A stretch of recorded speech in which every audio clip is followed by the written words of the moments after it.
ایک گاؤں میں میں کبھی نہیں بھولوں گا، میں نیا نیا تبلیغ میں تھا، ہم ایک گاؤں میں پہنچے پیدل تھک ہار کے، ابھی سامان رکھا ہی تھا کہ مسجد کے امام آئے، انہوں نے ہمیں ماں بہنوں بیٹیوں کی گالیاں نکال، اتنی غلیظ گالیاں کہ زمین کانپ اٹھے، آسمان تھر تھر آ جائے۔ وہ میں بالکل نیا تھا تو انہوں نے بستی کے لوگ بلائے، انہوں نے ہمارے بستر اٹھا کے باہر پھینک دیے، اور پھر انہوں نے فرمایا مسجد دھوو، مسجد ناپاک ہو گئی ہے۔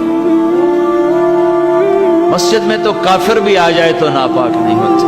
میرے نبی کے پاس کافر ملنے آتے تھے، مسجد میں بٹھائے جاتے تھے۔ طائف کے کافر آئے، میرے نبی نے مسجد میں بٹھایا، یہ تو نہیں فرمایا مسجد دھو دو۔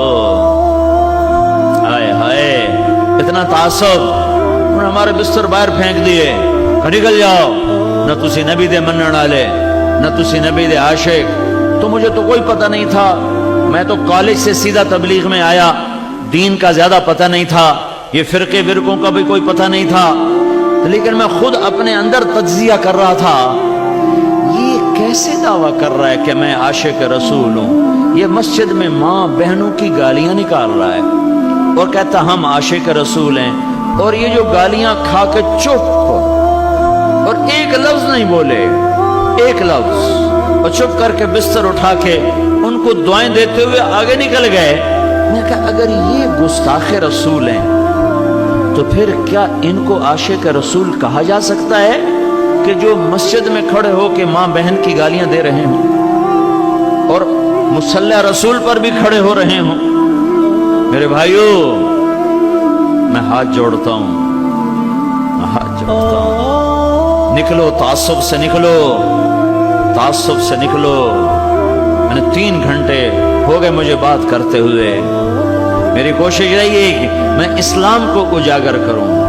فلانا بھیڑا ہے، ہم چنگے ہیں، اسا چنگے ہیں تو بیڑن، اسا سچے ہیں تو کوڑن، اسا حق تھے تو باطل تھے، اسی عاشق تھے گستاخ۔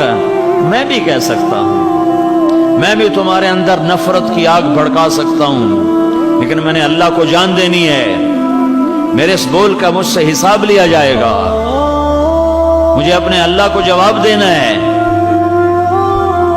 امت کو توڑنے والا بول، امت کو توڑنے والا بول، یہ تو میرے بھائیوں کلمہ کفر کے قریب چلا جاتا ہے۔